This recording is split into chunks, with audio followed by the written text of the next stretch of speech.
Okay guys, चलो very good evening and welcome to the GST session. Ideally शायद यहां आपको टैक्स दिख रहा है, राइट? जीएसटी भी तो टैक्स ही है।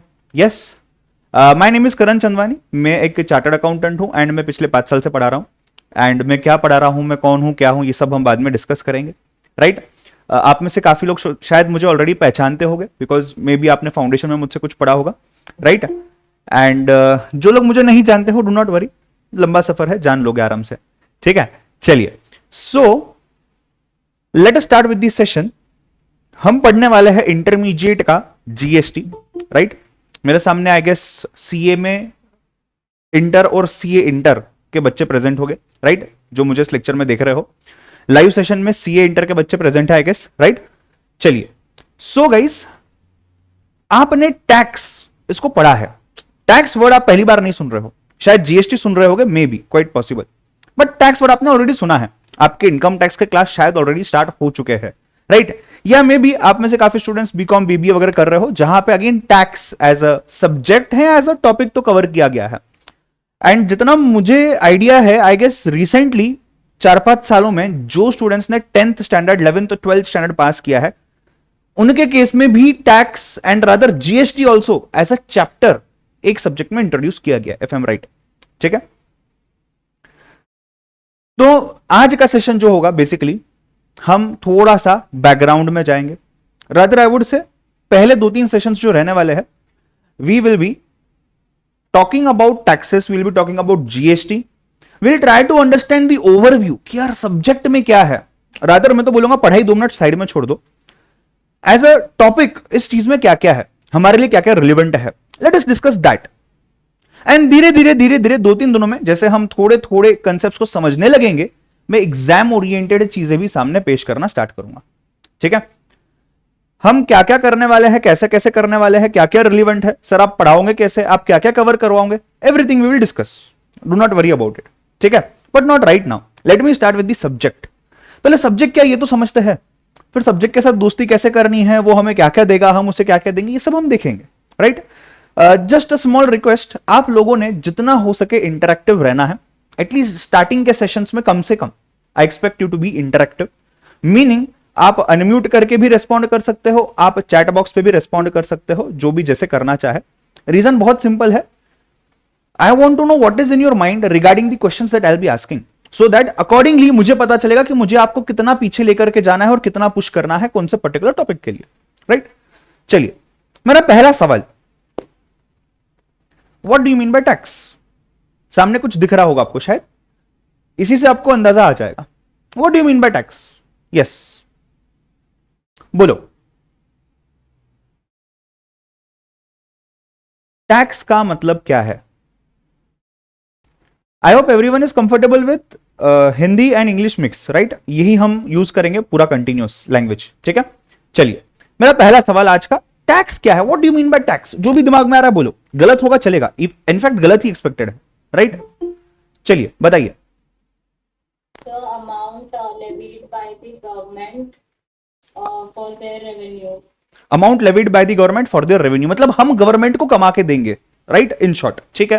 Tanu says compulsory contribution to the government और revenue for government paid by the citizens. मेरे ख्याल से आपको ऑलरेडी इनकम टैक्स में जो पढ़ाया है आप उसमें से बोल रहे हो, ठीक है? अच्छा, मुझे ना थोड़ा सा लाइटर नोट पे आप बताइए, क्या आप टैक्स पे करते हैं? आप as a student tax pay करते हैं? यस और no? Use the chat box, come on, yes और नो, आप टैक्स पे करते हो, हाँ या ना? दिशा ने थोड़ा डिप्लोमेटिक आंसर किया, नॉट डायरेक्टली, बाकी लोग सीधे स्ट्रेट अवे बोल रहे हैं यस। अच्छा, anyone who feels that you as a student are not paying tax? किसी के दिमाग में से आ सकता है ना कि सर मैं स्टूडेंट हूं, मैं कहां कमा रहा हूं, सुबह से शाम सर आपने हमको बिठा के रखा है, आप क्लास ले रहे हो, हमें तो कुछ कमाने का टाइम तक नहीं है सर। सोचा था जिंदगी में कुछ तो कमाऊंगा, अभी तो कुछ कर ही नहीं रहा हूं, क्लास में बैठा हूं दिन भर, मैं कैसे कमा सकता हूं? और मैं कमा ही नहीं रहा हूं तो मैं टैक्स कैसे पे कर सकता हूं, और क्यों करूंगा मैं टैक्स पे? कोई है ऐसा? यस? अच्छा, मुझे एक बात बताओ, अगर मैं आपको बोलता हूं एक एक्ट बनाता हूं मैं, केसी एक्ट, केसी करण चंदवानी एक्ट, राइट? पार्लियामेंट में पेश करता हूं, सभी लोग ब्लाइंडली इस एक्ट को एक्सेप्ट करते हैं, राइट? और मैं सभी को बोलता हूं कि सब लोग मुझे एक महीने का 1 रुपया देंगे। पूरे इंडिया में जितने भी लोग हैं सब लोग मुझे महीने का 1 रुपया देंगे। यह चीज मैं आपको बताता हूं, जो लोग यहां प्रेजेंट है लाइव क्लास में आपको बताता हूं और आपको बोलता हूं कि ये 1 रुपया है, आपने हर महीने 1 रुपया मुझे देना है, ज्यादा नहीं, 1 रुपया एवरी मंथ, या साल भर के 12 रुपए दे दो, ठीक है। क्या आप मुझे पैसा देंगे जस्ट ऑन दी बेसिस कि यार एक्ट में लिखा हुआ है, एक्ट में लिखा है, मैं बता रहा हूं, मैं आपके सामने एक्ट दिखा रहा हूं, एक्ट में लिखा है कि आपने मुझे 1 रुपया देना है एवरी मंथ, अदरवाइज ये आपके एंड पे डिफॉल्ट हो जाएगा और उसके लिए आपको जेल भी हो सकती है। आप डर के बोलेंगे यार 1 रुपया, अच्छा चलो दे दो, क्या आप करोगे? आप 1 रुपया दोगे मुझे? बताओ, यस और नो? अथर्वा बोलता है यस। अच्छा चलो एक काम करते हैं, 1 रुपए को मैं 10 रुपए करता हूं महीने का, दोगे क्या? हाँ या ना? अरे बोलो यार। अच्छा एक और काम करते हैं, 10 रुपए को मैं 100 रुपया करता हूं महीने का, 100 रुपया आप दोगे मुझे? अगर मैं आपको बोलता हूं कि यार एक्ट में लिखा है, नहीं दिया जेल हो सकती है, दोगे मुझे? सर कंफ्यूज्ड है सर, क्या बोले? आप सिर्फ इतना समझो कि एक रूल है, एक लॉ है, लॉ बोलता है कि आप सभी ने करण को 10-10 रुपए देने हैं महीने के, 100-100 रुपए देने हैं महीने के, जो भी है। अगर आप नहीं देते हो तो आपका बैंक अकाउंट फ्रीज किया जाएगा, आपको फ्रीडम नहीं दिया जाएगा कोई भी चीज का, आप पढ़ाई नहीं कर सकते, आप क्लासेस नहीं कर सकते, आप रह ही नहीं सकते, सर्वाइव ही नहीं कर सकते, कंपल्सरी देना है, इसका नाम है टैक्स। क्या आप दोगे मुझे? अगर मैं होता आपकी जगह तो मैं बोलता मुझे रिटर्न में क्या मिल रहा है, मैं क्यों दूं? सी इवन इफ मेरे पास 1 रुपया है, जस्ट 1 रुपी, आप मुझसे 1 रुपया मांग रहे हो तो भी not as a chartered accountant, as a person, as a rational person, मेरे दिमाग में सवाल आएगा कि मुझे इसके बदले में क्या मिलेगा। आपको जब बोला गया होगा कि यार क्लास की फीस पे करो, आईसीईआई ने आपको बोला होगा कि इंस्टीट्यूट का रजिस्ट्रेशन करो, एग्जाम फॉर्म भरो, दिया होगा ना सीए फाउंडेशन का एग्जाम, आपने एग्जाम फॉर्म भरो, राइट? ढेर सारी चीजें हुई होंगी और इसी बहाने वो आपसे पैसा ले रहा है। अब ये बहाना हुआ या सच में कोई फैसिलिटी दी गई? एग्जाम फॉर्म का पैसा आपने दिया, आईसीईआई का रजिस्ट्रेशन का पैसा आपने दिया, कोचिंग क्लास के फीस का आपने पैसा दिया। What are you getting in return? You are getting some services, right? मैं आपके सामने रुका हूं, अगर मैं आपको बोल रहा हूं चलो 1000 रुपए निकालो, आप क्या बोलोगे? सर उसके बदले में क्या मिलेगा? तो मुझे एक बात बताओ, हम टैक्स दे रहे हैं गवर्नमेंट, उसके बदले में क्या मिल रहा है? ठीक है, लॉ रूल्स ये सब साइड में रखो 2 मिनट के लिए। As a rational person, not as a businessman, not as a chartered accountant, as a rational person जिसका थिंकिंग क्वाइट लॉजिकल है, ये इंसान सोचेगा मुझे बदले में क्या मिल रहा है। अगर मुझे बदले में कुछ मिल रहा है मैं खुशी खुशी पैसा दूंगा। अच्छा जो भी मुझे बदले में मिल रहा है क्या वो चीज उतना है जितना मैं पे कर रहा हूं? अगर हां तो शायद मेरा पे करने का डिसीजन अलग होगा, अगर ना तो शायद मेरा पे करने का डिसीजन अलग होगा। Guys everyone with me? अगर यस थम्स अप दे दो चैट बॉक्स में। यहां तक समझ रहा है मैं क्या बोल रहा हूं? सही है ना? तो मुझे गवर्नमेंट कुछ दे रहा है क्या रिटर्न में? गवर्नमेंट कुछ दे रहा है क्या रिटर्न में? अगर मैं टैक्स पे कर रहा हूं तो गवर्नमेंट क्या दे रहा है मुझे? दिशा बोल रही है sir government builds public facilities like railway, roads and bridges. ठीक है, ओके, और कुछ? और कुछ? Anything else? Anything else? क्या दिशा जो बोल रही है ये सही है? गवर्नमेंट कुछ रोड्स बना रहा है, रेलवेज बना रहा है, ये सब फैसिलिटीज हमें ही मिल रही है।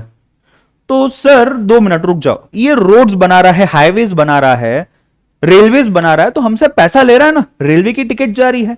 रोड अगर मैं यूज करता हूं तो मैं टोल भरता हूं, हाईवे अगर मैं यूज करता हूं, ब्रिज अगर यूज करता हूं, वहां मैं टोल भरता हूं। रोड टैक्स करके कंसेप्ट है, अगर आपको शायद पता होगा तो। मैं ये सभी चीजें भर रहा हूं ना, तो मैं मेरा टैक्स क्यों दूं अलग से? समझ रहे हो बात को? हाँ या ना?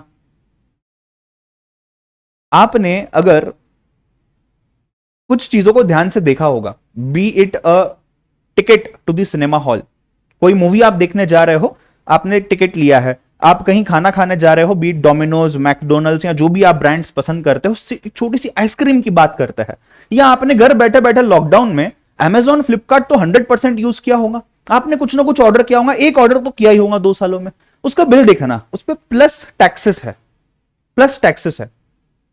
एक चीज ये, दूसरी चीज, आपके घर पे आपके मॉम डैड, आपके कुछ एल्डर भाई बहन जो भी होंगे, आपने शायद देखा होगा कि जैसे ही एक ईयर कंप्लीट हो जाता है वो जो भी सैलरी, इनकम, बिजनेस प्रॉफिट जो भी कमाते हैं उसके ऊपर टैक्स पे करते हैं।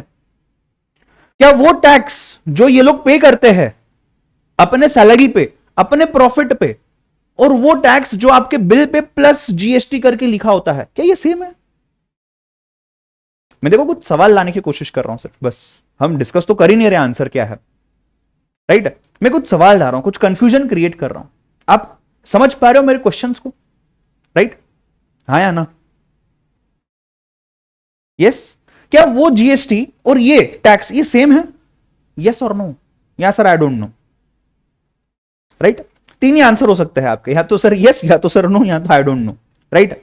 अच्छा, ये टैक्स का इमेज देखिए, ये टैक्स का इमेज देखिए। एक इंसान अपने कंधे पे, अपने पीठ पे बर्डन कैरी कर रहा है जो है टैक्स, और वो बर्डन निकाल करके दे रहा है वो किसी एक को, और वो इंसान पकड़ रहा है उसको, मीनिंग द गवर्नमेंट। ये आपके और मेरे जैसे बेचारे कुछ लोग हैं, पैसा कमा रहे हैं अपना घर चलाने के लिए, उसमें से ये आ रहा है, बोल रहा है टैक्स दे, ठीक है? यहां इस इमेज को देखिएगा, आप कुछ काम कर रहे हैं, आपको पैसा आ रहा है, पैसा, बट ये पैसे में से भी गवर्नमेंट के कुछ लोग आते हैं कैंची लेके बीच में, काटो 100 रुपए की नोट है ना, तुम 70 रुपया लोगे सिर्फ, 70 इज योर्स, 30 इज माइन। और ऊपर से बोलेंगे शुक्र मनाओ कि 70 तुमको दे रहे हैं, हम चाहते तो 70 हम लेते, 30 तुमको देते। फिर तुम्हारा क्या रिएक्शन होता? आप चुप, अरे हाँ बात तो बराबर है, 70 ले लिया तो क्या हो जाएगा, चलो चुपचाप 30 रुपए दे दो, बाकी का 70 रुपीज ले लो। या फिर आपको कुछ एक बड़ा प्रोजेक्ट मिला, एक बड़ा काम मिला है करने के लिए, उसमें से बहुत पैसा आने वाला है। ये देखो, आप नदी के इस किनारे पे हो, नदी के उस किनारे पे देखना कुछ पैसा पड़ा है, राइट? वो पैसा अगर आपको लेना है, वहां जाना है, तो बीच में कुछ लोग आ जाते हैं, ये लो पेपर, इसको साइन करो, यहां बताएंगे ये पेपर लो, इस पे आपने साइन किया है ऑलरेडी, और हमें पैसा निकाल के दो। अगर तुम्हें वो पैसा निकालना है तो उसके लिए तुम्हें हमें पैसा देना पड़ेगा, पहले हमें पैसा दो, फिर तुम पैसा निकालो। हो क्या रहा है? आप कुछ कंपल्सरी कंट्रीब्यूशन दे रहे हो आपके इनकम से। ये डायरेक्ट भी हो सकता है, ये इनडायरेक्ट तरीके से भी हो सकता है, राइट? डायरेक्ट अगर मैं बात करूं तो जो आपने इनकम टैक्स में पढ़ना स्टार्ट किया है already, right? I guess income tax का क्लास स्टार्ट हो चुका है आपका, या नहीं तो आप पढ़ोगे उसमें। तो इनकम टैक्स आप जो पे कर रहे हो, ये क्या है? ये आप आपकी इनकम पे कर रहे हो, विच इज डायरेक्ट टैक्स। मतलब अगर मैं कुछ इनकम कमा रहा हूं, राइट, पूरे ईयर में मैं जितना भी पैसा कमा रहा हूं, चाहे वो सैलरी हो, चाहे वो कोई बिजनेस करके उसमें से प्रॉफिट कमाया मैंने, जो भी चीज हो, basically what ever I am earning and I am taking home, ये पैसा जो है इसके ऊपर कुछ टैक्स मुझे गवर्नमेंट को देना है।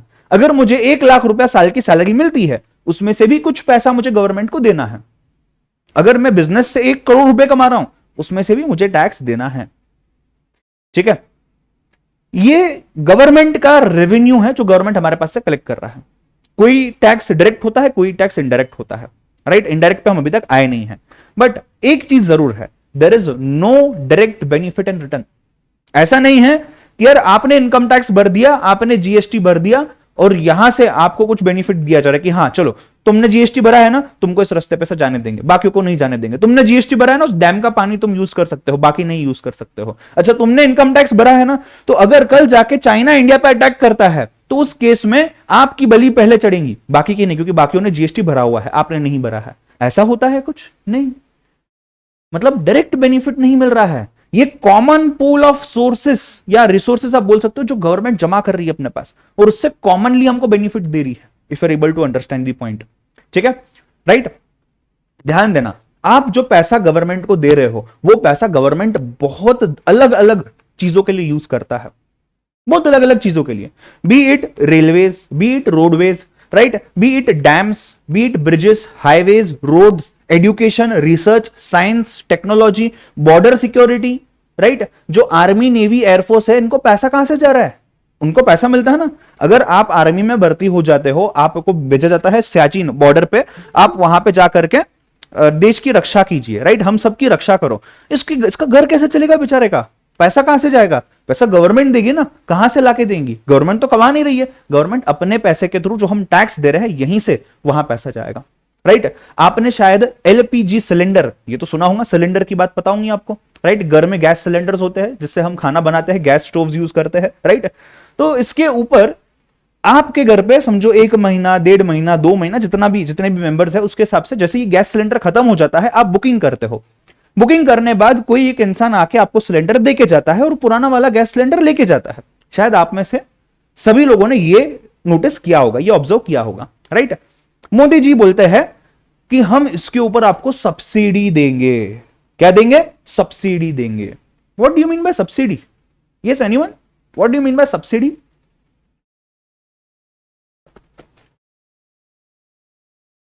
यस? नहीं पता किसी को? नहीं पता तो ना तो बोलो यार, तो मैं बताना चालू करूंगा। नहीं पता सब्सिडी क्या होता है? नो? चलो ध्यान देना, समझना चीज को। गैस सिलेंडर का ही एग्जांपल बताता हूं मैं, राइट। अब मोदी जी ने कहा कि आप लोग ये सिलेंडर के ऊपर 500 रुपए महीना दे रहे हो, या एक सिलेंडर का 500 रुपए दे रहे हो। मैं चाहता हूं कि जो गरीब लोग हैं, जो सिलेंडर अफोर्ड नहीं कर सकते हैं, जो लकड़ी वगैरह जला करके, कोयला जला करके, केरोसिन यूज करके अभी भी खाना बनाते हैं, शायद कुछ रूरल टाउन्स, विलेजेस में, तो मैं उनके लिए भी गैस सिलेंडर अवेलेबल करना चाहता हूं। तो अगर ऐसे कोई लोग हैं, आप सब्सिडी के लिए अप्लाई कीजिए। मतलब आप एक अलग से बेनिफिट के लिए अप्लाई कीजिए। Subsidy meaning benefit. आप बेनिफिट के लिए अप्लाई कीजिए। When I use the word benefit, इनको कुछ ना कुछ डिस्काउंट मिलेगा शायद, या फिर आप 500 रुपए पे करो। 500 रुपए पे करने के हफ्ते भर में आपके अकाउंट में 150 रुपए आ जाएंगे। मतलब आपके लिए 150 रुपए डिस्काउंट हो गया। हमने 150 कब दिया? जब आपने सिलेंडर खरीदा 500 रुपए दे करके, और ये 150 रुपए जो ये सब्सिडी है। समझ रहे हो बात को?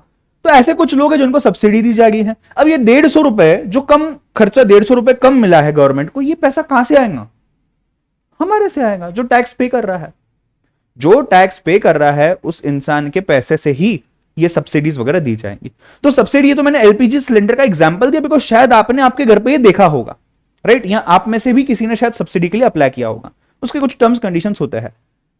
बेसिकली कहने का मतलब यह है कि कोई भी टाइप का बेनिफिट कोई भी टाइप के इंसान को अगर इंडिया में मिल रहा है तो वो किसी ना किसी के कॉस्ट पे मिल रहा है, किसी ना किसी के पैसे पे मिल रहा है, राइट। अच्छा, इन सब में करप्शन अलग, मैं ये बोल ही नहीं रहा हूं। अच्छा, किसी स्टूडेंट के दिमाग में ऐसा होगा कि सर इसमें करप्शन का परसेंटेज कहां है? सर, हमारा जो टैक्स जाता है उसमें से कुछ लोगों की जेबें भरती है, कुछ पॉलिटिकल पार्टीज फंडिंग करते हैं, ऐसा सुना है सर। पता नहीं, पता मुझे भी नहीं है, बट सुना मैंने भी है। ये पैसा तो अलग है, सब जो भी वहां के लिए भी पैसा जा रहा है, बट हाँ, नो डाउट ये जितना भी चीजें हैं ये भी आपको मिल रही है।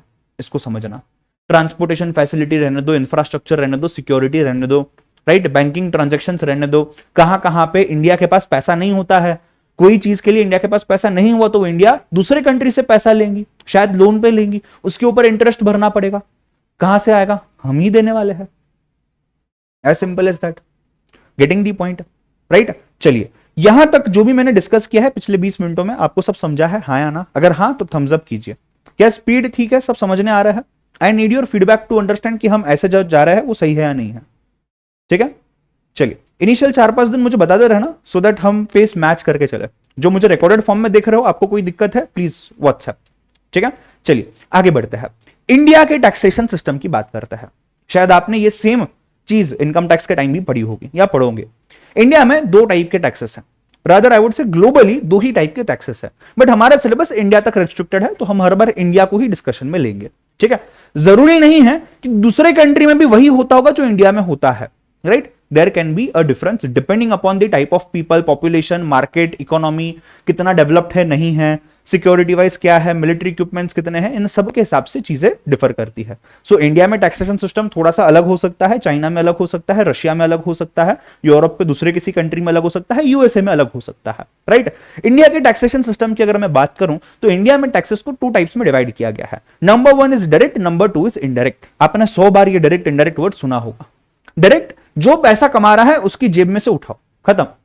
अगर मैं यहां पे समझो 1 घंटा बात कर रहा हूं और मुझे 2 रुपए मिल रहा है, तो मेरे 2 रुपए में से भी 50 पैसे निकाल के लेके जाएगी गवर्नमेंट। यार इसके पॉकेट में 2 रुपए जा रहे, निकालो निकालो, हमारा शेयर निकालो।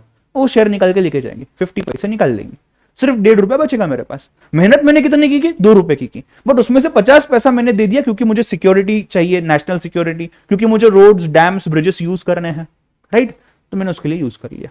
As simple as that, right. This is direct tax. Tax collected by government directly from the tax payer. घर पे आएंगी, पॉकेट में से निकाल के लेके जाएंगी। As simple as that. मतलब लिटरली वैसा नहीं होता है, बट ऐसा ही कुछ होता है, राइट। नेक्स्ट, इनडायरेक्ट टैक्स, जो अपना सब्जेक्ट है, जो हम स्टडी करने वाले हैं, जिसको आज जीएसटी बोला जा रहा है। हालांकि इनडायरेक्ट टैक्स का एक टाइप है, जो इनडायरेक्ट टैक्स टाइप है, इसका एक कंपोनेंट है जीएसटी। और भी अलग अलग इनडायरेक्ट टैक्सेस है इंडिया में, ऐसा नहीं सिर्फ जीएसटी ही है, राइट।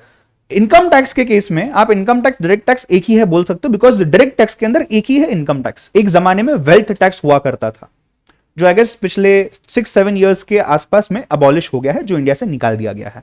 तो आज डायरेक्ट टैक्स मतलब इनकम टैक्स, इनडायरेक्ट टैक्स मतलब जीएसटी तो है, जीएसटी के साथ और भी चीजें हैं, जीएसटी के साथ और भी चीजें हैं, राइट। पर सर ये वो तो सब ठीक है, इनडायरेक्ट टैक्स मतलब क्या? इनडायरेक्टली कलेक्ट किया जाता है, राइट। मतलब आप और मैं, हम सभी लोग इनडायरेक्ट टैक्स पे करते हैं। देखिए, अगर हम दोनों की हम बात करें, मैं टीचर हूं, मैं पढ़ा रहा हूं, राइट। मुझे पढ़ाने के लिए कुछ फीस मिल रही है जो आप लोग मुझे दे रहे हो, राइट। ये मेरी अर्निंग है, मेरी इनकम है। ये मेरे पॉकेट में जाने से पहले ही गवर्नमेंट अपना इनकम टैक्स का शेयर उठा लेगा, बोलेगा देख तूने इतना कमाया ना, इसमें से हमको इतना दे। लॉ है और कोई रीजन नहीं, लॉ है, सिंपल, राइट। बट अगर मैं इनडायरेक्ट टैक्स की बात करूं, आप एज अ स्टूडेंट कमा नहीं रहे हो, राइट। आप एज अ स्टूडेंट आप पढ़ाई कर रहे हो, पढ़ाई करने बाद आप शायद कमाने स्टार्ट करोगे, तब आपको सैलरी मिलेगी, बिजनेस प्रॉफिट मिलेगा, जो भी होगा। As of now you are a student, तो आपके केस में इनकम टैक्स तो एप्लीकेबल नहीं है, बट जीएसटी या इनडायरेक्ट टैक्स एप्लीकेबल है। आप एक पेन क्यों ना परचेस करने जाओ, आप एक मोबाइल फोन परचेस करने जाओ, आप मॉल में जाकर के कोई कपड़ा, कोई वेजिटेबल क्यों ना खरीदो, कोई बुक क्यों ना खरीदो, कंप्यूटर, लैपटॉप, अच्छा यहां तक कि नहीं, चॉकलेट, 10 रुपए का चॉकलेट, 10 रुपीज का कैडबरी डेयरी मिल्क आपने परचेस किया, किटकैट परचेस किया, उसके ऊपर भी टैक्स है, राइट। आपने आइसक्रीम का कोन खरीदा, से वो 40 रुपीज का कोर्नेटो का कोन है, आपको बहुत गर्मी लग रही है, कोन खरीदता हूं, खाता हूं, आज आइसक्रीम खाऊंगा, ठीक है। आपने आइसक्रीम खाई, आपने कितना पे किया? आपने पे किया से 40 रुपीज फॉर एग्जाम्पल। यह है MRP, maximum retail price, the maximum price at which that particular product can be sold in the market, that is MRP, maximum retail price. आपने इकोनॉमिक्स में पढ़ा है इसके पहले। कहने का मतलब है ये 40 रुपीज जो आपने दिए हैं, ये 40 रुपीज सिर्फ और सिर्फ कोन की प्राइस नहीं है, उसमें टैक्स भी है।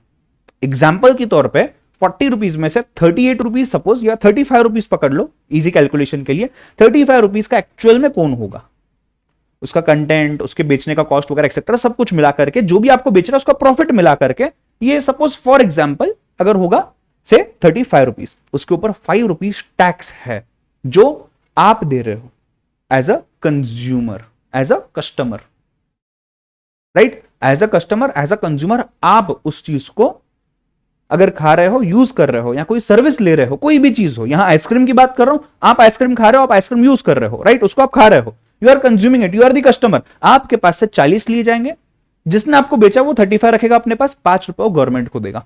मतलब इनकम टैक्स में गवर्नमेंट मेरे पॉकेट में से ले रहा था डायरेक्ट, यहां इनडायरेक्ट टैक्स में गवर्नमेंट मेरे पॉकेट से नहीं लेगा आके, जिसको मैंने पैसा दिया है, जिससे मैंने खरीदा है, उसके पॉकेट से आके लेके जाएगा।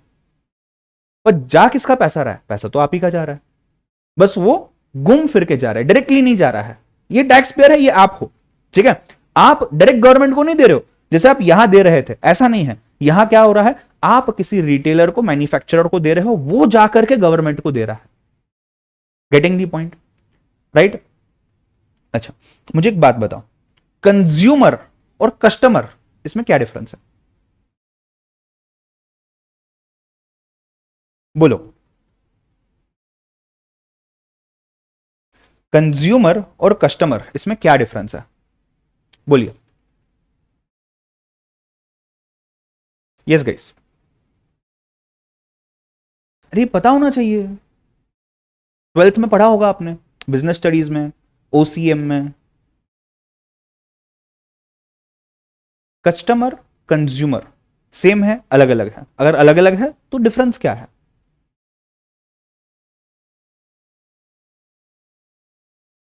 एक स्टूडेंट बोल रही है सर कंज्यूमर जो होता है ये कंज्यूम करता है, कस्टमर जो होता है ये बाय करता है।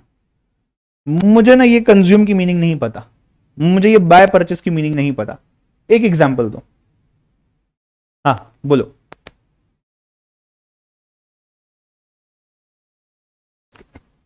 Arzu is saying, sir, customer buys and sells it further. मतलब फॉर एग्जाम्पल अगर मैं मोबाइल फोन की बात करता हूं, मुझे बताओ, अब ये फोन है से एप्पल का फोन है, एप्पल ने मैन्युफैक्चर किया, एप्पल मैन्युफैक्चर करेगा और हम न्यूयॉर्क में जाकर के या जहां भी वो मैन्युफैक्चर कर रहा है समझो, वहां जाकर के हम वहां से लाके यूज करेंगे, ऐसा ही होता है क्या? नहीं, हम शायद हमारे घर के आजू बाजू में जो मोबाइल का दुकान होगा उसके पास जाते हैं और उसके पास से हम परचेस करते हैं, ठीक है? उसने किसके पास से परचेस किया? अच्छा, क्या वो एप्पल के ऑफिस में गया, एप्पल के मैन्युफैक्चरिंग यूनिट पे गया, वहां से लेके आया? शायद हां, शायद ना।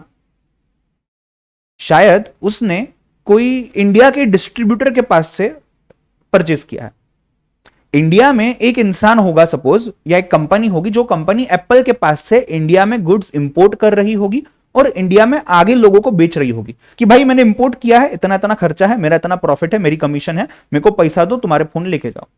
वहां से और एक इंसान है जो डिस्ट्रीब्यूटर है, जो स्टेट वाइज डिस्ट्रीब्यूटर है, से महाराष्ट्र, जो महाराष्ट्र का डिस्ट्रीब्यूटर है, उसने कहा कि ठीक है, तुम महाराष्ट्र के हो, महाराष्ट्र में ये 50 पीस लेके जाओ, महाराष्ट्र में बेचो। फिर ये महाराष्ट्र के डिस्ट्रीब्यूटर ने आपके घर के आजू बाजू में जो दुकान है उनको अप्रोच किया, उनको बोला ये फोन है, ऐसा ऐसा है, इसका इतना इतना प्राइस है, तुम खरीदो, तुम्हारे यहां बेचो, ठीक है? अब ये एक ट्रांजेक्शन, दूसरा ट्रांजेक्शन, तीसरा ट्रांजेक्शन, 3-4 ट्रांजेक्शन हो गया ना। पहला ट्रांजेक्शन जिसने इंपोर्ट किया, वो इंपोर्टर और वो मैन्युफैक्चरर जो एप्पल में है, इन दोनों के बीच। फिर जिसने इंपोर्ट किया वो और जो डीलर महाराष्ट्र का है, इसके बीच दूसरा ट्रांजेक्शन। तीसरा ट्रांजेक्शन जो महाराष्ट्र का डीलर है और जो आपके घर के बाजू में दुकान है, इसके बीच। और चौथा ट्रांजेक्शन उस दुकान वाले के और आपके बीच। क्या समझ पा रहे हो मैं क्या बोल रहा हूं? अब यहां पे मुझे बताओ, पहला ट्रांजेक्शन लेता है, फर्स्ट ट्रांजेक्शन लेता है। फर्स्ट ट्रांजेक्शन में क्या हो रहा है? पहले ट्रांजेक्शन में who is the supplier? Apple, ठीक है? Who is the customer? एक सप्लायर है, एक कस्टमर है। सप्लायर तो एप्पल है, कस्टमर कौन है भाई? इस केस में कस्टमर होगा इंडिया में जो इंपोर्ट कर रहा है बंदा, वो ये जो कंपनी है। सेकेंड ट्रांजेक्शन में जिसने इंपोर्ट किया वो तो भी कस्टमर नहीं है, वो तो सप्लायर बन गया। कस्टमर कौन है? कस्टमर महाराष्ट्र का डीलर है। थर्ड ट्रांजेक्शन में महाराष्ट्र का जो डीलर है ये सप्लायर है, और कस्टमर कौन है? जो मेरे बाजू में दुकान है। अच्छा, फोर्थ ट्रांजेक्शन में कस्टमर कौन है? आप हो। सेलर कौन है? वो दुकान वाला जो आजू बाजू में है।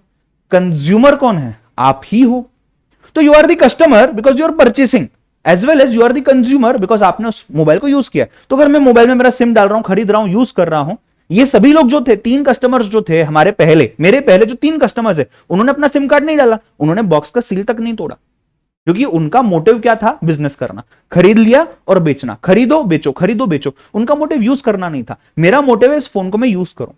तो अगर मैं फोन को ओपन करता हूं, मैं यूज करता हूं, तो मैं कंज्यूमर हूं, I am using that goods और दैट सर्विस, राइट? तो यहां पे मैं कंज्यूमर भी बन गया। सो can I say every consumer is a customer, because consume करने के लिए आपको परचेस करना पड़ेगा, and the moment you purchase you are a customer. तो every consumer is a customer, but every customer is not a consumer until and unless you actually consume. Difference clear है जिनको पता नहीं था, राइट? अपन जाएंगे बहुत बेसिक्स में, जाएंगे, डोंट वरी, एक एक चीज को अपन समझेंगे, ये सब लिखवा के भी दूंगा। आज पहला दिन है तो थोड़ा सा चीजों को समझने में ध्यान देते हैं। यहां तक क्लियर है सभी को, राइट? कुछ लोगों को पता था, जिनको नहीं पता था मैंने समझा दिया। तो सर चलो जीएसटी इतना ही है, बस ना, हो गया सिलेबस खत्म। ये तो सिर्फ जीएसटी के बारे में बताया है, इसमें बहुत सारी चीजें आती है। बट डायरेक्ट इनडायरेक्ट टैक्स में भी हमने एक एक एग्जाम्पल लिया है और थोड़ा सा बैकग्राउंड देखा है सिर्फ कि क्या होता है। हाउ एवर एग्जाम में you can definitely expect a question for at least 2 marks, explain the difference between direct tax and indirect tax. Inter level पे आ सकता है, पॉसिबल है। तो उसमें तो आप सिर्फ इतना नहीं लिखोगे कि भाई ये डायरेक्टली है, ये इनडायरेक्टली है, खत्म। नहीं, there are some more points to it, right? There are some more points to it. अच्छा, क्या आप में से कोई कुछ कहना चाहता है कि सर हाँ ये भी डिफरेंस हो सकता है, सर डायरेक्ट टैक्स में ऐसा है, इनडायरेक्ट में ऐसा होना चाहिए शायद? Anything that you want to tell? I just take a pause for a minute, let me know if you have some comments to tell.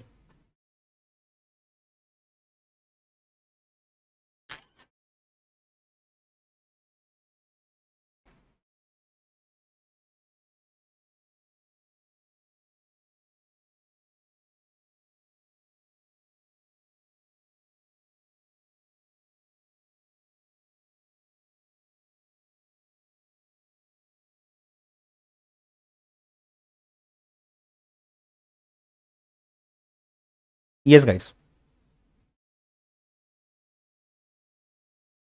एक स्टूडेंट बोल रहा है कि sir direct tax burden can not be transferred but indirect tax can be transferred. नहीं समझा यार, नहीं समझा, नहीं समझा। मतलब क्या बर्डन ट्रांसफर करना, मतलब क्या? बर्डन समझा सर, बर्डन ट्रांसफर करना मतलब मुझे सीए इंटर का एग्जाम देना है, बट मैं बोल रहा हूं कि यार ये इतना बर्डन मुझसे नहीं सहा जाता। चलो मैं और कोई स्टूडेंट को बोलता हूं भाई पढ़ मस्त पेपर लिखने जा, मैं पैसा भरता एग्जाम का, डिग्री आने बाद नाम चेंज करके मैं यूज करूंगा। ऐसा ट्रांसफर आप बोल रहे हो? मतलब लाइबिलिटी किसी और की देगा कोई और? नहीं। अरे सोचो ना हाँ बोलो। रिटेलर मैन्युफैक्चरर्स जो रहते हैं, तो वहाँ they we will buy the product for them, उस पे टैक्स लगाएंगे। Correct. So they are taking the tax from us, अपना टैक्स वो हमसे कलेक्ट करवा रहे हैं, and then they are giving it to the government. So that Perfect. is indirect. Correct. Because they are transferring our हमारा burden, अपना burden हम पे, और फिर वो टैक्स गवर्नमेंट को दे रहे हैं। Under direct tax, we are pay, like income tax हो गया, तो we are paying the tax directly to the government. That is transfer and non-transfer burden. Great. चलिए, जिनको नहीं समझा होगा आई गेस उसने काफी आसान भाषा में उन्होंने समझाया है। मैं उसको रिपीट तो करूंगा बट उसके पहले मैं एक चीज ऐड करना चाहता हूं, ध्यान देना सभी लोग। मुझे एक बात बताओ, समझो मैंने ये फोन परचेस कर लिया, फोन परचेस किया, तब तक मुझे जीएसटी क्या होता नहीं पता था। I want to consume. मैं मेरे बाजू के दुकान में गया, वहां से मैंने परचेस किया, सब समझा अच्छे से कि हाँ कौन सा फोन है, क्या है, क्या क्या चलता है, क्या क्या नहीं चलता है। अच्छा मेरे पास पैसा है, ठीक है पैसा भी है। Suppose cost is 50,000 for example, मुझे लगा 50,000 का फोन है, चलो खरीद लिया। फिर मैंने सील ओपन करने के पहले मुझे किसी ने आके बताया कि यार इसके ऊपर तूने जीएसटी भरा होगा 28%, 18%। मैं सोचने लगा कि यार 50,000 का फोन नहीं है, फोन तो 40,000 का है, 10,000 तो मैंने टैक्स पे कर दिया। नहीं यार इतना पैसा नहीं अपने पास, मैं टैक्स वगैरह 10,000 टैक्स दूं फोन के ऊपर? मुझे पता है मैं 3 महीने में उस फोन को चेंज करूंगा, नहीं मेरे को नहीं करना। तो मैंने बोला कि ठीक है चलो, फोन पैक ही है, खुला तो नहीं है, जाके वापस किसी और को बेच के आते हैं। तो मैंने एक कस्टमर ढूंढ लिया, उसको जाके मैंने बेच दिया। मतलब वैसे जब तक फोन मैंने खरीदा किसकी लायबिलिटी थी टैक्स पे करना? मेरी लायबिलिटी थी। अब मैंने फोन और किसी को बेच दिया तो उसके पास से मैं पैसा लूंगा, मैं गवर्नमेंट को दे दूंगा। समझ रहे हो बात को, हाँ या ना? राइट। तो मैं मेरा बर्डन भी शिफ्ट कर सकता हूं। किसी ने टैक्स पे किया है फिर मुझसे कलेक्ट किया है, मैंने भी किसी से टैक्स पे किया, किसी से लिया और मैंने पे कर दिया, मैंने भी बर्डन शिफ्ट कर दिया। जिनको नहीं समझाऊंगा डोंट वरी, हम इसके ऊपर डिटेल में बात करेंगे, बट ये एक पॉइंट था। अच्छा मुझे एक बात बताओ, जब मैं इनकम टैक्स की बात करता हूं, आपने शायद ये 5 हेड्स ऑफ इनकम के बारे में सुना होगा।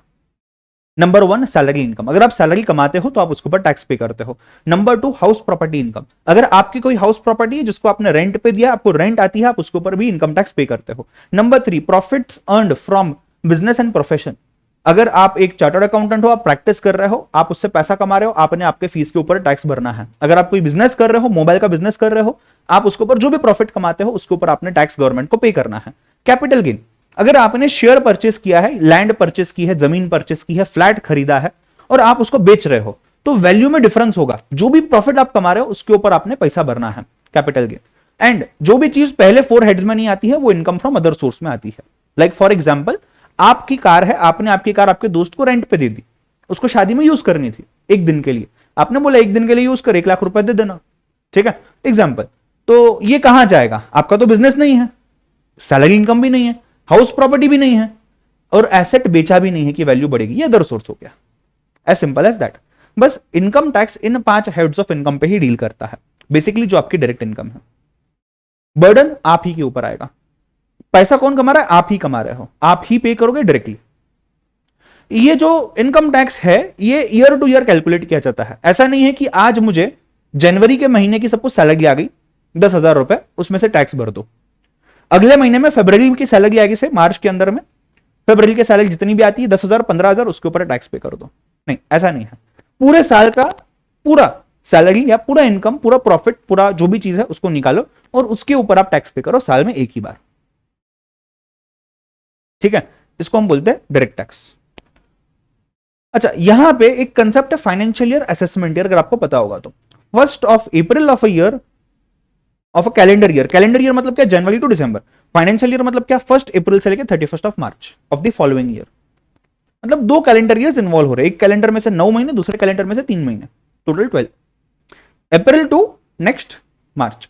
Suppose 1 April 2025 I started earning, I got employed, I started earning, up till 31 March 2026 मैंने कमाया, ये मेरा फाइनेंशियल ईयर, इसमें मेरी इनकम। इसका फॉलोइंग फाइनेंशियल ईयर जो है ये 1 अप्रैल 2026 से स्टार्ट होगा, 31 मार्च 2027 तक जाएगा। इसको हम बोलेंगे assessment year for the previous financial year.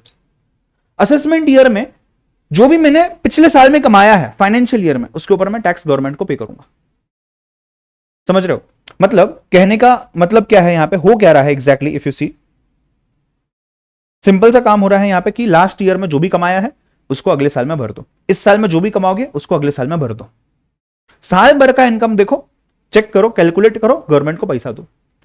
This is in case of income tax. When we talk about indirect tax, it totally depends upon what you are consuming.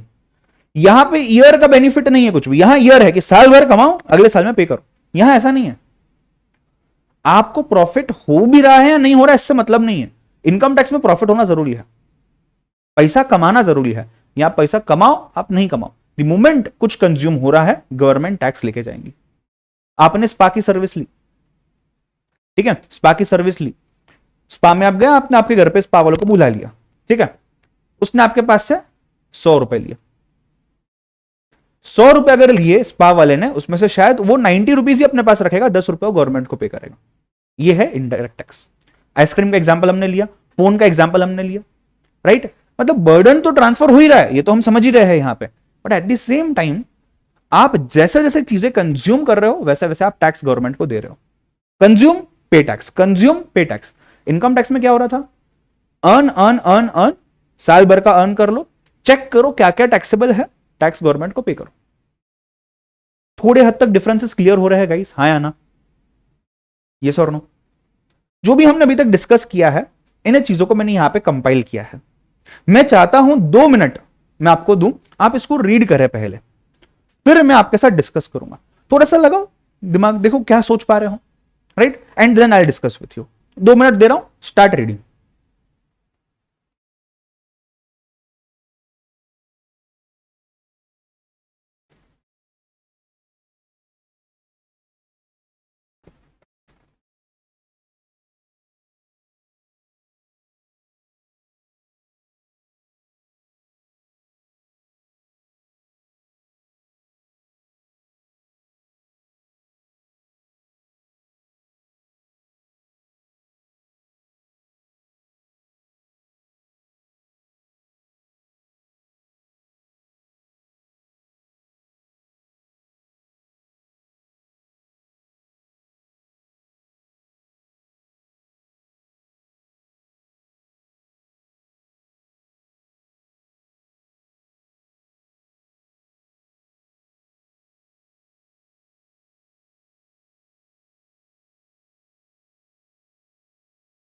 Read करके हो जाए तो चैट बॉक्स में done डाल देना।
4 ही लोगों ने reply किया है, बाकी लोग?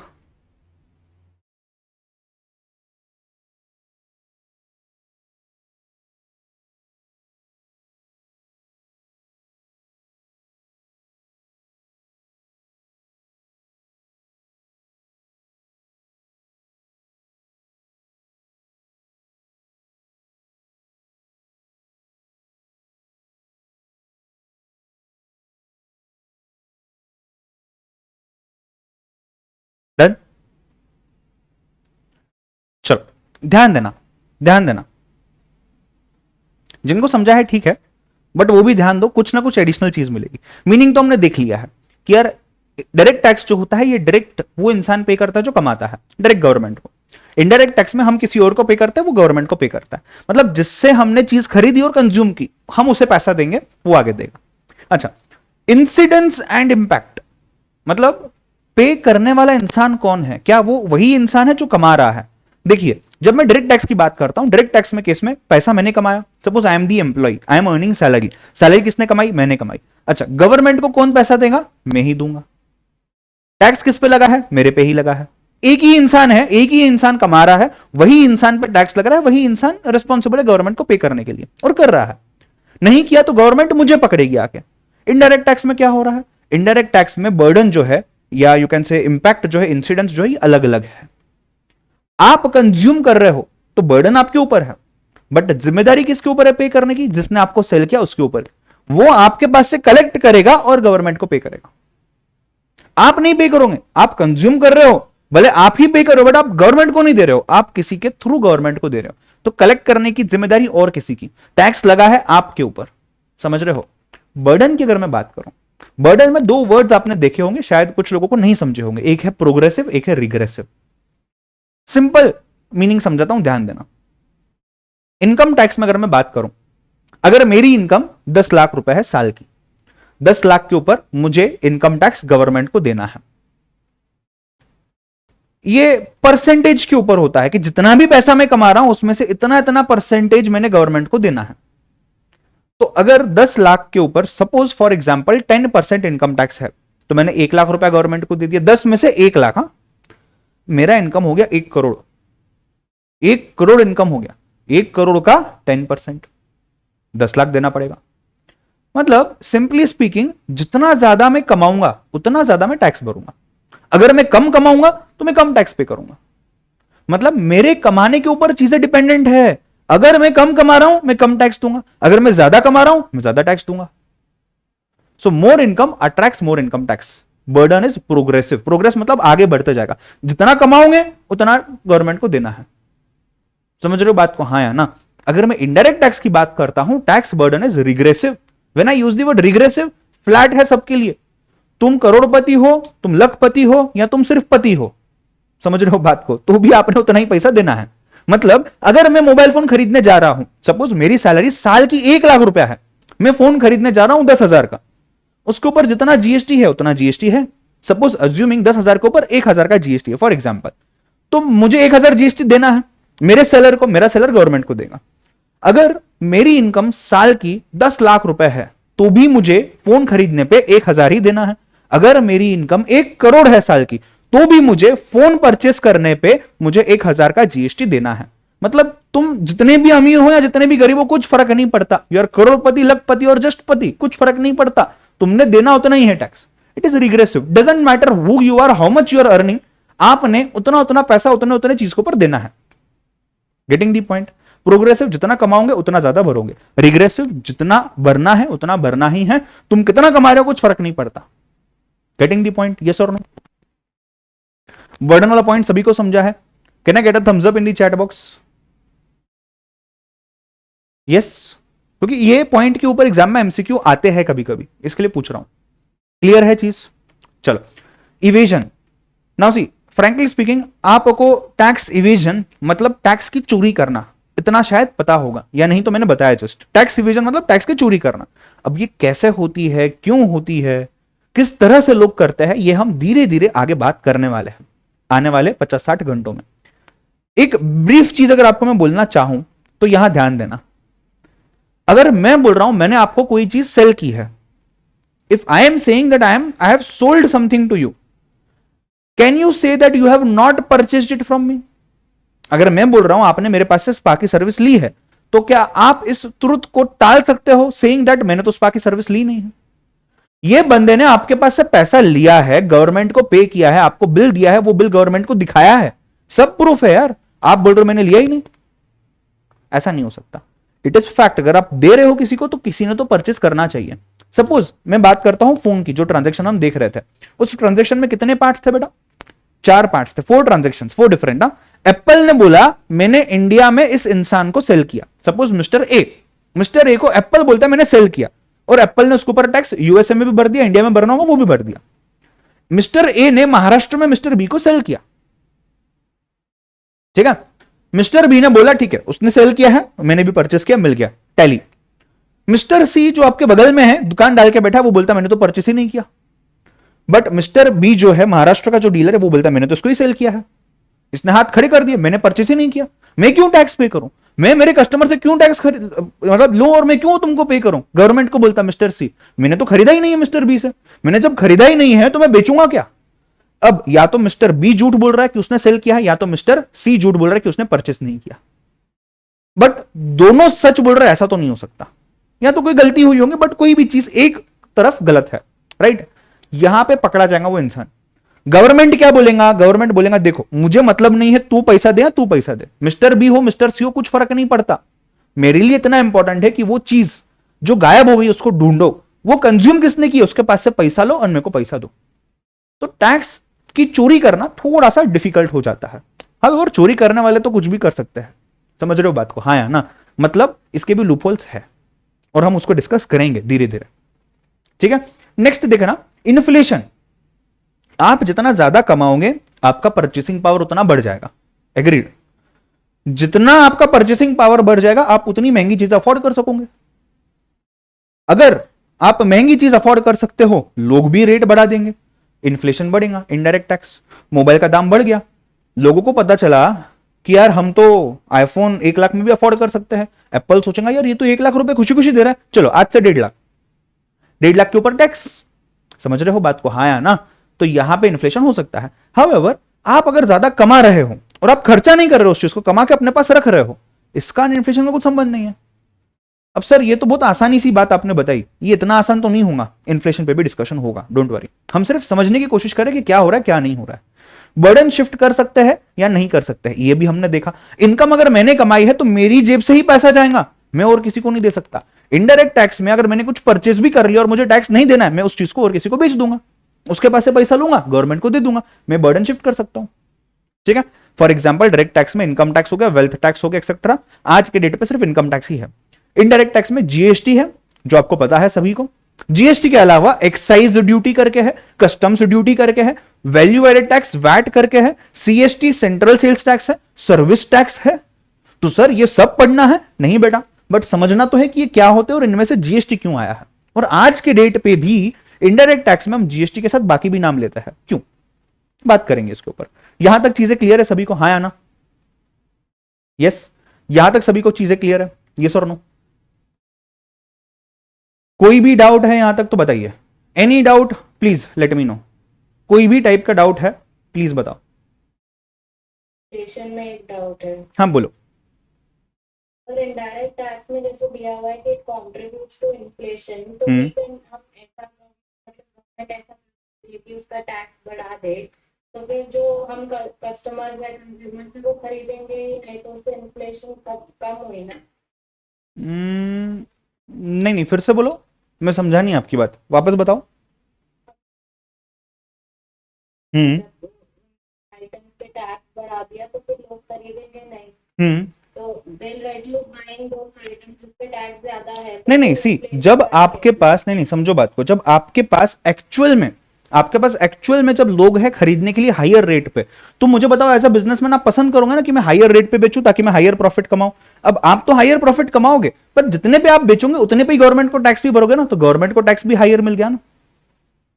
अगर बायर्स है, ऑब्वियसली मार्केट है तो ही ये बात है, मार्केट ही नहीं है उस चीज का तो ये बात आएंगी नहीं। समझ रहे हो बात को? हाँ या ना? ठीक है, चलिए ध्यान देना। जिनको नहीं समझा हम दोनों ने क्या डिस्कस किया, don't worry, we will discuss those things at appropriate time, don't worry about it, ठीक है। चलो ध्यान देना सामने, आई गेस क्लास खत्म करेंगे हम कुछ 5-7 मिनट्स में, बट जिसके लिए आप वेट कर रहे थे कि सर क्या क्या होने वाला है, basic GST, basic tax, basic indirect tax, direct tax, ये तो समझ गया होगा, राइट। हमने अभी तक प्रॉपर कोर जीएसटी तो स्टार्ट ही नहीं किया है, शायद कल स्टार्ट करेंगे हम। ध्यान देना, कुछ एफएक्यूज जो स्टूडेंट्स मुझे क्वेश्चंस यूजुअली पूछते हैं उनके बारे में मैं पहले बताना चाहूंगा और फिर मैं सेशन को एंड करना चाहूंगा। पहली चीज, जो भी लेक्चर्स हमारे होने वाले हैं, लेक्चर्स में हम सभी कंसेप्ट्स को समझेंगे। कंसेप्ट्स के साथ साथ मेरी एक बुरी आदत है, पुराने कंसेप्ट्स को वापस लेकर चाहता हूं मैं, उनको डिस्कस भी करना है, उनको रिवाइज भी करना है। मतलब हमारा सिलेबस चलते चलते ही कम से कम 2 बार रिवीजन हो जाएगी, कम से कम। और ये रिवीजन सरप्राइज हो गया, अचानक से हम करेंगे, ऐसा नहीं है कि हाँ प्लान्ड आज ये रिवाइज करेंगे। मतलब अचानक से इसलिए करना है कि यार अगर कल जाके एग्जाम के टाइम मुझे पढ़ने का टाइम नहीं मिला तो मैं याद कर पा रहा हूं क्या, ठीक है। तो रिवीजन होगा। कहां कहां ऐसी चीजें होती है कि यार जो हम बोलते हैं रट्टा मारना है, तो रट्टा नहीं मार के शॉर्टकट में कैसे चीजें याद रखनी है, तो लर्निंग्स जहां है वहां शॉर्टकट्स बताऊंगा, कोई स्टोरी से रिलेट होता है बताऊंगा ताकि आप पॉइंट्स को याद कर पाओ। समझेंगे तो सही, नो डाउट, बट समझने के बाद भी एग्जाम में पॉइंट्स हम भूल जाते हैं, तो उसके लिए कुछ लर्न करना है, हम क्लास में करेंगे। एक चीज है समरी चार्ट्स और I would say summary book. मैं चाहता हूं आप 2 बुक मेंटेन करें हमारे सब्जेक्ट के लिए। एक आपकी क्लास वर्क होमवर्क जो भी है, एक ही बुक में क्लास वर्क होमवर्क होगा। जब भी क्लास में जो भी डिस्कस हो रहा है आपके सामने एक बुक रहनी चाहिए। I would suggest at least 100-150 pages की बुक या 200 पेजेस की बुक, जो भी हो उतनी आपके पास होनी चाहिए। बुक का एक भी पेज वेस्ट नहीं होगा, इसकी मेरी गारंटी, पूरा भराऊंगा मैं, ठीक है। पेन, पेंसिल, हाइलाइटर, जो भी चीजें, रंग बिरंगी कलर यूज करना है सब लेके आ जाओ, जो भी है साथ में रखना है आपको, राइट। एक ऐसा कैलकुलेटर आपने आपके पास रखना है, राइट, या जो भी ऐसे टाइप का कैलकुलेटर बेसिकली जो आप यूज कर रहे होगे, किसी के पास फ्लेयर होगा, क्रोम होगा, किसी के पास सिटीजन होगा, वट एवर इट इज, वो आपने रखना है अपने साथ। और एक समरी बुक बनाना है। समरी बुक सिर्फ और सिर्फ 50 पेजेस की चाहिए मुझे, not more than that. And what is the importance of summary book, I will be explaining it tomorrow, day after tomorrow. But एक बुक अलग से खरीद के रखो, 2-3 दिनों में हमें लगने वाली है। और एक बुक आपके पास शायद ऑलरेडी होगी जो आप यूज कर रहे होंगे। रफ पेपर्स पे लिख रहा हूं सर, मोबाइल में नोट डाउन कर रहा हूं, लैपटॉप पे कर रहा हूं, भाई नहीं चलेगा। जो रिकॉर्डेड फॉर्म में भी देख रहे हो, मेरा सॉफ्टवेयर आपको ट्रेस करेगा, मुझे बताएगा, मैं लेक्चर्स बंद कर दूंगा। आपने बुक मेंटेन करनी है, जो जो मैं लिखवाऊंगा वो भी लिखना है, आपको अलग से कुछ लिखना है वो भी लिखना है। जहां जहां होमवर्क सच में बनता है, अननेसेसरी ट्रबल नहीं होगा कि नहीं रोज होमवर्क देना है बच्चों को, रोज होमवर्क दो, ऐसा मैं नहीं करूंगा, मैं नहीं बिलीव करता उस चीज में। जहां मुझे लगता है चीजें काफी रिपीट हो रही है, कुछ चीजें समझाऊंगा, डिस्कस करेंगे, और कुछ चीजें आप होमवर्क करोगे। सो इट डिपेंड करेगा, रोज होमवर्क डेली पक्का नहीं मिलेगा, ठीक है। सेकंड, नोट्स, मैं मेरे नोट्स आपको देने वाला हूं, वो उसके साथ साथ हम इंस्टीट्यूट के मॉड्यूल्स को भी रिफर करेंगे, ताकि आपको साइकोलॉजिकल सेटिस्फेक्शन हो जाए कि सर के बुक में जो था ये तो पढ़ ही लिया है, बट हमने आईसीईआई के बुक में से भी सब पढ़ लिया है, हम क्लास में ही डिस्कस करेंगे। नंबर 3, डाउट सॉल्व कैसे होंगे सर, जो क्लासरूम में हो, लाइव फेस टू फेस या ऑनलाइन, आप तो क्लास में सॉल्व कर सकते हो। रिकॉर्डिंग वाले व्हाट्सएप पे पूछ सकते हो, क्लास वाले भी बाद में अकेले में व्हाट्सएप पे जो पूछना है पूछ सकते हो, कोई दिक्कत नहीं है, ठीक है। एमसीक्यूज सिंस आते हैं हमारे सिलेबस में एग्जाम पॉइंट ऑफ व्यू से भी, तो एमसीक्यू और क्विज ये हम क्लासरूम में लिया करेंगे time to time. At the same time मैं मेरे टेलीग्राम पे, इंस्टाग्राम पे भी कभी कभी जो जो चीजें इंपॉर्टेंट लगती है मैं डालते रहता हूं, वो आप वहां पे भी क्विज को अटेंड कर सकते हो, ठीक है। Test series again time to time होगी। अननेसेसरी ऐसा नहीं होगा कि बस ये हो गया टेस्ट दे दो सॉल्व करो, नहीं, एक प्रॉपर कंटेंट होगा, उसका प्रॉपर टेस्ट पेपर बनेगा, आप लिखोगे, हम चेक करेंगे, डिस्कस करेंगे, ठीक है। अमेंडमेंट अगर कुछ आती है, सर अमेंडमेंट क्या होता है, कुछ चेंजेस अगर आते हैं, अमेंडमेंट को हम देखेंगे। फिलहाल आप ऐसा समझो कि आपके सिलेबस में हल्के से 1% 2% चेंजेस आ सकते हैं, एवरी अटेम्प्ट ये डिपेंड करता है, राइट। आईसीआई उसका प्रॉपर नोट्स देता है, हम उसको भी डिस्कस करने वाले। तो अमेंडमेंट क्या होते हैं, कैसे होते हैं, क्यों होते हैं, वो भी हम देखेंगे, बट अमेंडमेंट्स जो भी होंगे वो भी हम डिस्कस करेंगे, ठीक है। अगर सपोज आपकी बैच खत्म हो जाती है और आपके एग्जाम के पहले कुछ चेंजेस आ जाते हैं, मैं अलग से वो चीज को कवर करूंगा आपके लिए, don't worry about it. Exam के 1 महीना पहले अमेंडमेंट को डिस्कस किया जाएगा। अप्रोक्सीमेट ड्यूरेशन 70 to 80 आवर्स के बीच में कहीं भी जाती है, तो मैंने एवरेज 75 आवर्स लिख दिया है, अप्रोक्सीमेटली 75 आवर्स की हमारी बैच होगी, अप्रोक्सीमेटली, ठीक है। एंड में मैराथन रिवीजन होगा। मैराथन रिवीजन तभी फ्रूटफुल होगा अगर आप समरी बुक अच्छे से मेंटेन करते हो। मैराथन रिवीजन का मतलब सिंपल है, एग्जाम के पहले आपका इनकम टैक्स और जीएसटी, 60 मार्क्स का इनकम टैक्स होता है, 40 मार्क्स का जीएसटी होता है, राइट। तो ये 40 मार्क्स को एक दिन के अंदर में इनकम टैक्स के अलावा कैसे पढ़ना, 4 घंटे में, 5 घंटे में, ये पूरा मैं यहां पढ़ा के दिखाऊंगा, उसमें आप आपके हिसाब से थोड़ा बहुत चेंज करके आप रिवाइज कर सकते हो एंड डे पे, या मेरा मैराथन एज इट इज देख सकते हो, ये भी पॉसिबल है। That also will be covering over here, right. इसके अलावा और कोई डाउट हो तो आप जरूर मुझसे पूछ सकते हैं। फिलहाल मैं एक और चीज बताना चाहूंगा, फिर मैं स्टॉप करना चाहूंगा, and that is about me. मैंने बताया ही है, मेरा नाम तो आपको पता है, I am a chartered accountant by profession. I cleared all the levels of CA at the age of 21, that is in first attempt. And पिछले 5 सालों से मैंने लगभग 15,000 स्टूडेंट्स को पढ़ाया है। बाकी की चीजें यहाँ दी हुई है और भी, इसमें मैं CA, CS, CMA, LLB, 11th 12th इन सभी स्टूडेंट्स को पढ़ा चुका हूँ। सो वैरायटी ऑफ एक्सपीरियंस आपको मिलेगा। As far as practical thing is concern, I am also practicing chartered accountant. मेरी अपनी फर्म है, पूना में ही है। सो वहां पे मैं कुछ सिलेक्टिव चीजें देखता हूँ, beat IT related training, beat taxation, right. So वहां का जो प्रैक्टिकल एक्सपीरियंस है जहां जहां रिक्वायर्ड है वो भी आपके सामने आ जाएगा ऑटोमेटिकली, ठीक है। वहां से आपको थोड़ी बहुत चीजें और भी मिल सकती है, right. So that was about me and we'll stop for now. कोई डाउट्स है जरूर पूछिएगा, नहीं है तो हम स्टॉप करेंगे, कल हम मेन जीएसटी स्टार्ट करेंगे, ठीक है। अच्छा, जो लाइव स्टूडेंट्स देख रहे हो मुझे, जितने भी स्टूडेंट्स प्रेजेंट है, प्लीज बताना, फीडबैक देना, स्पीड ठीक था, सब समझने आ रहा है, कोई दिक्कत नहीं है। जो रिकॉर्डिंग में देख रहे हो आप भी बताओ। Yes, fine, you enjoyed it, you are able to understand everything, perfect. अरे अथर्व आपने नो, अच्छा नहीं, अथर्व ने पहले नो बोला था, ठीक है ठीक है, मुझे लगा आप नो बोल रहे हो अभी। चलो परफेक्ट। बाकी लोग, आधे लोगों ने आंसर दिया है।